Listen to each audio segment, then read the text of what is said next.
A little bit of a different feel here with the other teams in the AFC North. The teams in the Browns division had to answer the questions they normally have to answer. Quarterback questions for some, new head coaches for another, and general dysfunction going on in Pittsburgh.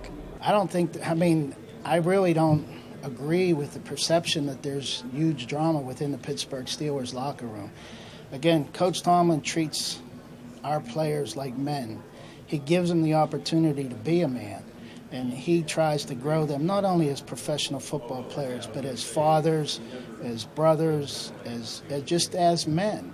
Well, yeah, we could do the poll right here. Raise your hand if you think you can't throw. It's I don't know what the percentage is, and really, it's not important to us. It doesn't really matter what the talk about it is. It's just talk. It's just noise.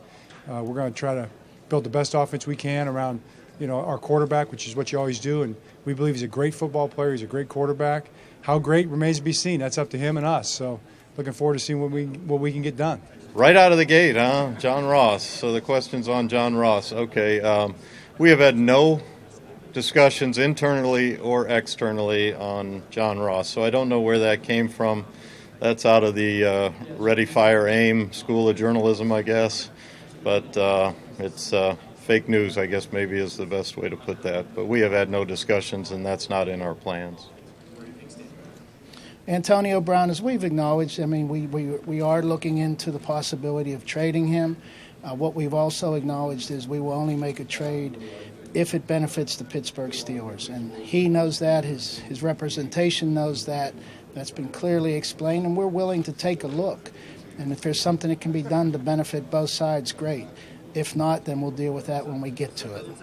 Well, let's welcome in Browns beat reporter for cleveland.com, Dan Labbe. And Dan, how nice was it to listen to the AFC North teams have to deal with a new coach, some quarterback questions, and some general dysfunction over in Pittsburgh? Yeah, the new coach, obviously the Browns have one, but it's a guy that was here, had success as an offensive coordinator. You hear Kevin Colbert talking about Antonio Brown, Le'Veon Bell. You hear John Ross from Duke Tobin. Are they going to trade him? He says no.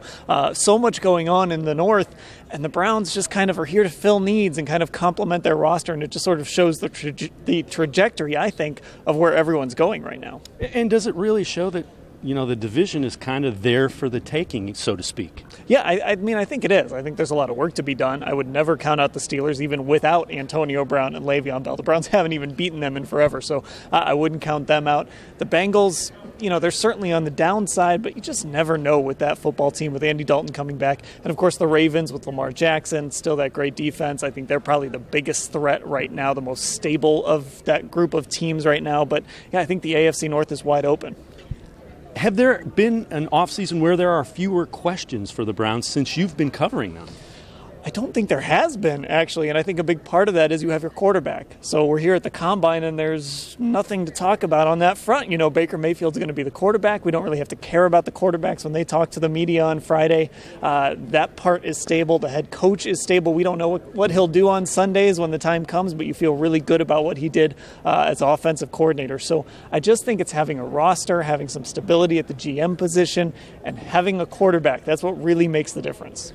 What about the other teams in the division? You mentioned the Ravens, and their defense is very good, but they're releasing veterans. They're retooling their entire offense. Yeah, it's just the life of a franchise, right? Guys get expensive, and you got to let some guys walk. You can't re-sign guys. You have to make difficult decisions, like the Steelers too.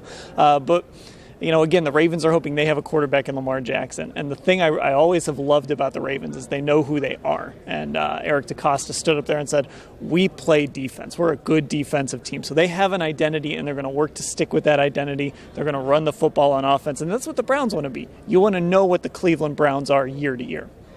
Are they getting closer to that? Are they getting closer to establishing an identity, being the Cleveland Browns? I think they are, and a big part of that, again, is Baker Mayfield. And now you've brought in Todd Monken as your offensive coordinator to pair with Freddie Kitchens. So this is going to be a wide-open offense, some air raid concepts. It's going to be a lot of fun to watch, and I think that's really going to be the identity. This is a team that can score a lot of points. They're going to be creative offensively, and I think that's what the Browns are going to be known for moving forward. How much fun are you having talking about the Browns potentially being the top team in the AFC North? That's got to be something that is new to you as well. I don't know if I would call it fun or scary. I mean, it's a crazy proposition to think that maybe this time next year we're talking about how the Browns build on a division title. Obviously, again, there's a lot that has to go into that, but it's a bizarre thing to think that the Browns could be contenders in the AFC North. Dan Labbe, we appreciate the insight as always. Dan Labbe, you can read him every day. Cleveland.com, he is your Browns beat reporter.